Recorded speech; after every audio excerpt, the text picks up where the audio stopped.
What does a name mean? How the last name of Kamala Harris could change history.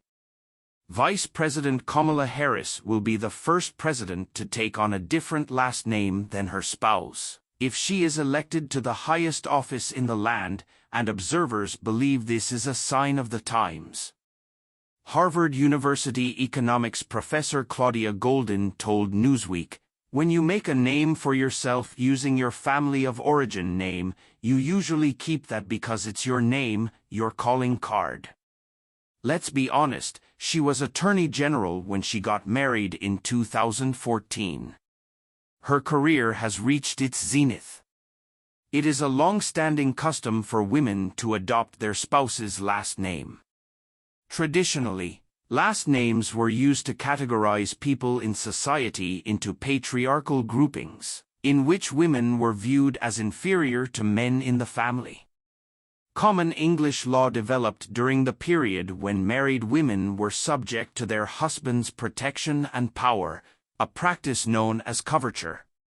Women were not allowed to own credit cards, open bank accounts, or purchase properties until the last century. Professor Deborah Carr, who directs Boston University's Center of Innovation in Social Studies, told Newsweek that the laws are behind what women's preferences might have been, making it all more difficult with keeping one's own name.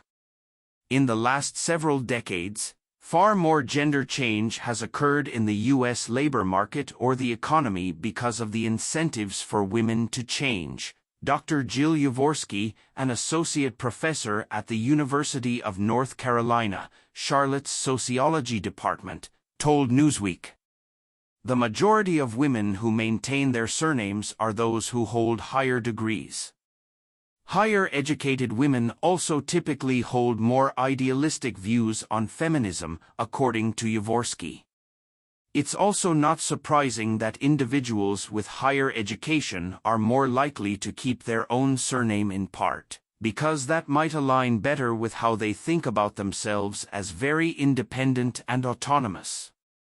Harris started her legal career as an employee of the Alameda County District Attorney's Office. Upon her graduation from the University of California College of the Law, San Francisco. In 2003, she was chosen as San Francisco's district attorney. She was chosen as California's Attorney General in 2010 and then again in 2014. Doug Emhoff, an attorney, occurred to represent Chrisette Hudlin, Harris's closest friend, in 2013. The two were set up by her, and in 2014 they were married. Kamala married in her 40s and she had had career successes early on, so of course she made a name for herself as Harris, Carr explained. Taking on Emhoff was not even an option. That wouldn't make sense. Newsweek quoted Goldin as saying it's all about making a name. There's absolutely no reason for her, a woman in the later part of the 20th century, let alone the early 21st century, to have changed her name, Goldin stated. Yavorsky pointed out that women might still encounter covert or overt pressures even if they decided to think about changing their surname. According to Goldin, the lady can even face pressure from her in-laws to make changes. Some people act in a way that avoids offending others, Goldin remarked. According to Carr, Harris's nonconformity would definitely annoy enough individuals that they would not cast ballots for her in November. A change in name could have been prompted by these circumstances and the historical background for other well-known public personalities, such as former Secretary of State Hillary Clinton. In 1975, Hillary Clinton wed the late President Bill Clinton. She was sort of on the cusp of this really big change, said Goldin. The last name controversy involving Hillary Clinton began during her new husband's gubernatorial campaign. In 1994, Rudy Moore, Bill's campaign director at the time, stated to The New Yorker that people perceived Hillary Clinton's maiden name as a major problem since A woman was expected to smile and not give speeches.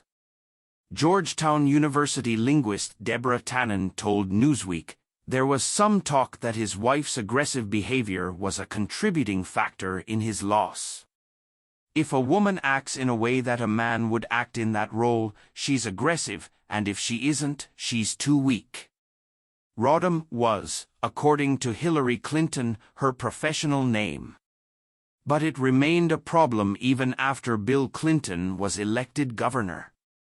Arkansas was reminded by Frank White, the Republican who beat Bill Clinton in his 1980 re-election campaign, that his wife was Mrs. Frank White. In an attempt to win back support, Bill Clinton's wife adopted the name Hillary Clinton after his loss. In her biography Living History, Hillary Clinton said, "I learned the hard way that some voters in Arkansas were seriously offended by the fact that I kept my maiden name." Tannen, the author of You Just Don't Understand, pointed out that Hillary Clinton's appearance caused the similar effect. "Going woman by woman is really difficult," Yavorsky remarked. "You have to look at the pattern and trends." According to Yavorsky, a recent survey revealed that 80% of women continue to make the legal switch. According to Carr, women who are delaying marriage are increasingly choosing not to change their names. However, Harris's notoriety could alter this figure. "It raises the profile of the possibilities of women keeping their own names," Yavorsky stated. "That's kind of up for the future to show us, but any time you're raising the profile of different options for people to view, it's opening up the option for new possibilities." Donald Trump is doubting Kamala Harris's eligibility for the presidential election. It has been questioned by Donald Trump if Kamala Harris has the right to run for president. He claims the vice president, who failed to win the Democratic Party's primary, is a threat to democracy. In a statement on his Truth Social website on Friday, the Republican presidential contender called Harris the weakest presidential candidate in history on crime. After announcing on July 21 that he was withdrawing from the campaign, President Biden endorsed Harris, who quickly became the Democratic Party's apparent frontrunner.